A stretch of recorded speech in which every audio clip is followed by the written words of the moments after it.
अस्सलाम वालेकुम, you are watching Nabila Bangash vlog. आज 3 अहम डेवलपमेंट्स पर बात करूंगी। 3 अहम स्टोरीज है जिन पे बात करना बहुत ज़रूरी है।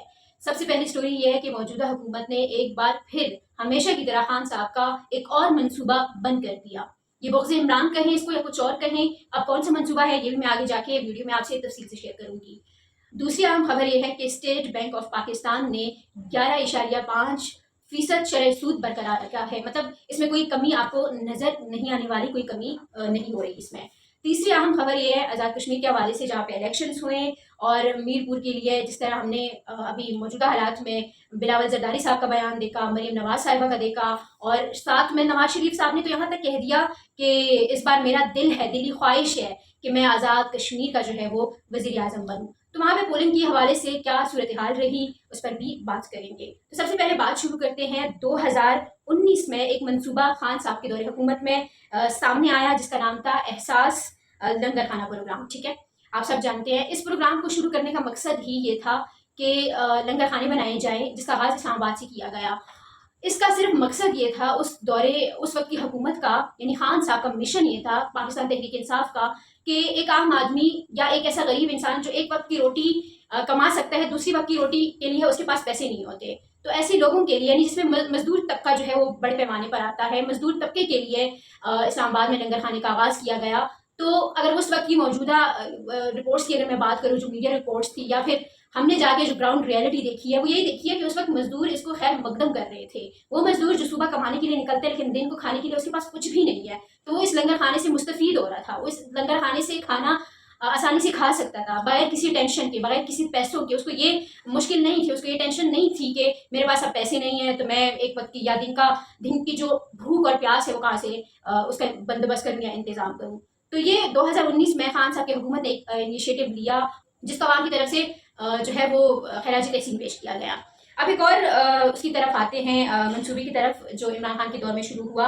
2020 में खैबर पख्तूनख्वा में सेहत कार्ड का आगाज़ किया गया।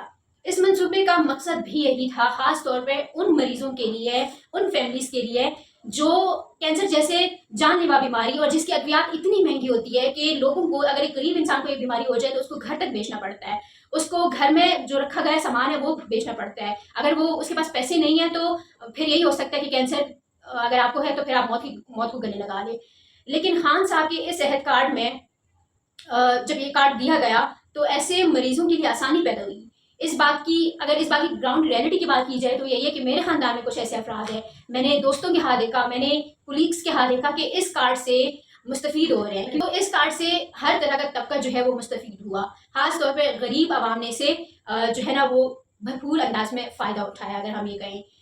और इस मंसूबे को जब देखा गया कि कामयाबी से जारी है तो पंजाब में भी ऐसा एक प्रोग्राम नाफिज किया गया। 2022 में पंजाब में सेहत कार्ड के बाद एक और प्रोग्राम का आगाज़ हुआ जिसको यूनिवर्सल हेल्थ कवरेज का नाम दिया गया। यानी खैबर पख्तूनख्वा के बाद पंजाब के अवाम के लिए भी खान साहब की हुकूमत में कुछ न कुछ या प्रोग्राम का इनेकाद जो है वो किया गया।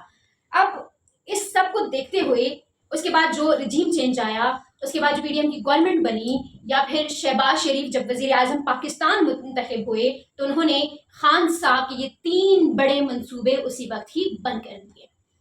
और अब एक और मंसूबा आज की ताज़ा तरीन अपडेट्स में ये है कि खान साहब के दौरे हुकूमत में जब कोविड-19 उरूज पर था तो खान साहब की हुकूमत ने चाइना गवर्नमेंट के साथ मिलके 11 अरब का एक प्रोग्राम शुरू किया। 2023 5 जुलाई इसकी डेट है, ठीक है।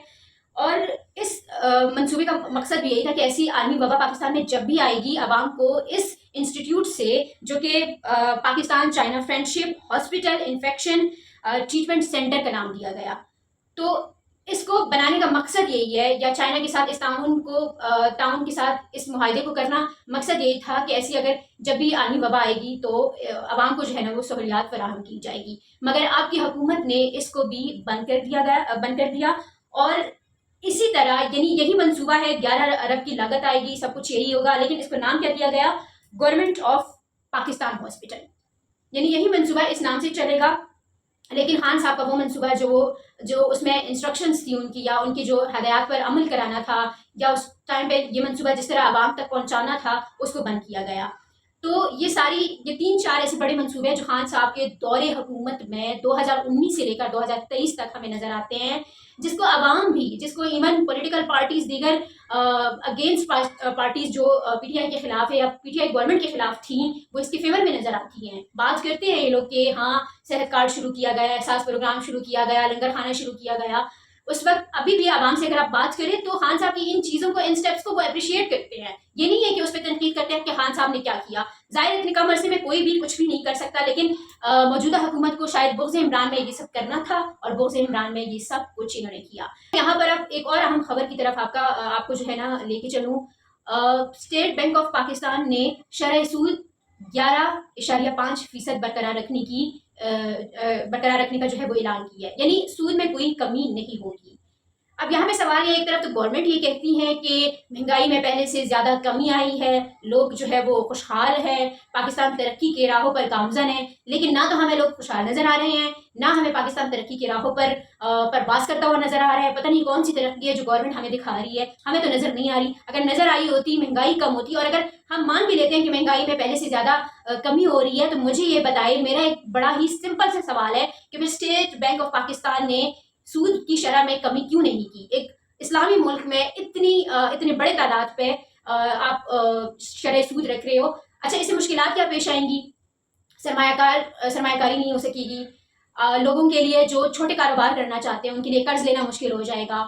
آپ کے بینکس جو ہے نا وہ پروفٹ بنانے میں ان کو ناکامی کا سامنا کرنا پڑ سکتا ہے.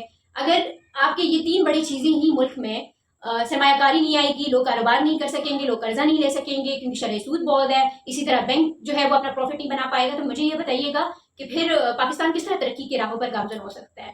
تو شرح سود کی کمی ہونا بہت ضروری ہے پاکستان میں. تیسری اہم خبر یہ ہے آج کی ٹاپ سٹوریز میں کہ آزاد کشمیر میں ہم نے دیکھا، آپ نے مختلف ٹویٹرز دیکھے ہوں گے، آپ نے نیوز چینلز پہ نیوز سنی ہوگی. ہمارے ایک کلیگ ہے، انہوں نے ایک ٹویٹ کیا ہے کہ کشمیر میں جو ہے نا وہ 4-5 پولنگس پہ انہوں نے کوئی رش دیکھا ہوگا.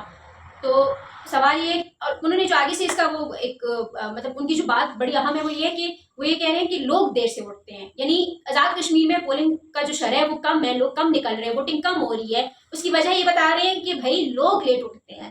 تو مجھے تو سمجھ میں نہیں آتی کہ یہ کیسی منطق ہے، یہ کیسے ہو سکتا ہے. آپ ایک ایسے علاقے کو، ایک ایسے پاکستان کے موسٹ امپورٹنٹ پارٹ کو رائٹس ہی نہیں دے رہے، تو وہ آپ کو ووٹ دے کے کیا ہی کریں گے؟ اور لوگ بھی اب یہی کہہ رہے ہیں کہ ہمارے ووٹ سے اگر تبدیلی نہیں آ سکتی تو ہم کس چیز کا، کس کو کیسا ووٹ دیں، کہ ہمارا ووٹ جب بعد میں بیچا جائے تو ہم اس ووٹ دینے کو کیا ہی کریں.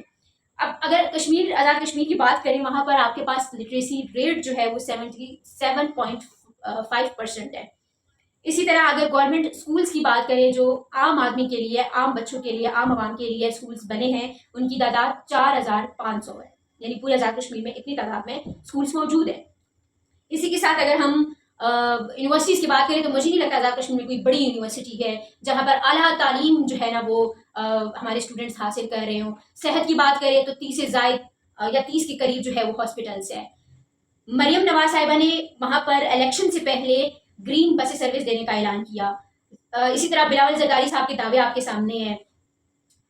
وہ کبھی شعر پڑھ کے لوگوں کی توجہ اپنی طرف کر رہے ہیں، کبھی مریم نواز صاحبہ پہ تنقید کرتے ہیں، کبھی نواز شریف پہ تنقید کرتے ہیں. اسی طرح نواز شریف کی اگر ہم بات کریں تو نواز شریف صاحب نے دلی خواہش ظاہر کی ہے کہ میں آزاد کشمیر کا جو ہے نا وہ وزیر اعظم بننا چاہتا ہوں. تو گزشتہ حکومت بھی پاکستان مسلم لیگ نون کی تھی، اور یہاں پہ کشمیری لوگ ہی ہمیں جو ہے نا، کشمیری عوام ہی کمنٹ میں بتائیں کہ آپ نے کیا تبدیلی دیکھی ہے دور حکومت میں، اور آنے والی حکومت سے کیا ایکسپیکٹیشنس ہیں آپ کے. کیونکہ ہمیں جو حالات اس وقت گراؤنڈ ریالٹی پہ نظر آ رہے ہیں، لوگ موجودہ حکومت سے، گزشتہ حکومتوں سے اچھا خاصا ناراض نظر آ رہے ہیں.